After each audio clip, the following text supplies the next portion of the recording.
Supreme court SC వర్గీకరణకు వ్యతిరేకంగా తీర్పుకు వ్యతిరేకంగా మాల మహానాడు దేశమంతా బంద్ నిర్వహించారు.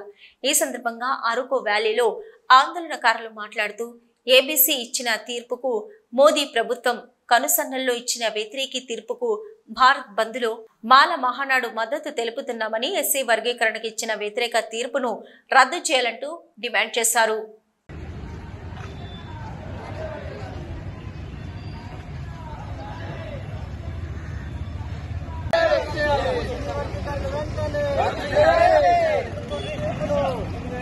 ఈ నెల 1వ తారీఖున సుప్రీంకోర్టు ఎస్సీ వర్గీకరణకు వ్యతిరేకంగా ఇచ్చినటువంటి తీర్పుకు వ్యతిరేకంగా ఈరోజు భారతదేశ మాల మహానాడు కమిటీ ఇచ్చినటువంటి భారత బంద్కు మద్దతుగా ఈరోజు అరకులోయలో ఉన్నటువంటి మాల మహానాడు కమిటీ మద్దతు తెలుపుతూ ఈరోజు భారత బంద్కి నిర్వహించడం జరుగుతుంది.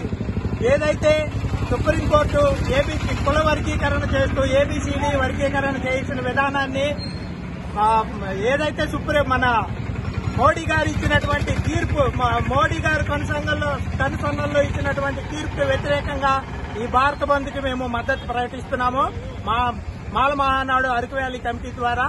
కాబట్టి ఈ భారత బంద్ తర్వాతనైనా సరే ఎస్సీ వర్గీకరణ ఇచ్చినటువంటి తీర్పును వెంటనే రద్దు చేయాలని కోరుతున్నాము, డిమాండ్ చేస్తున్నాము.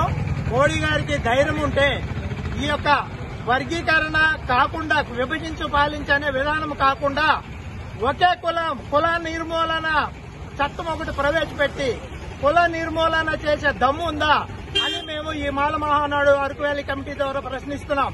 అలాగే ఏదైతే మన ల్యాండ్ సీలింగ్ చట్టం తెచ్చే ధైర్యం ఉందని చెప్పేసి ప్రశ్నిస్తున్నాం మా మోడీ గారిని. ల్యాండ్ సీలింగ్ ధనిక వర్గాల దగ్గర కొన్ని వేల ఎకరాలు ఉన్నటువంటి సందర్భం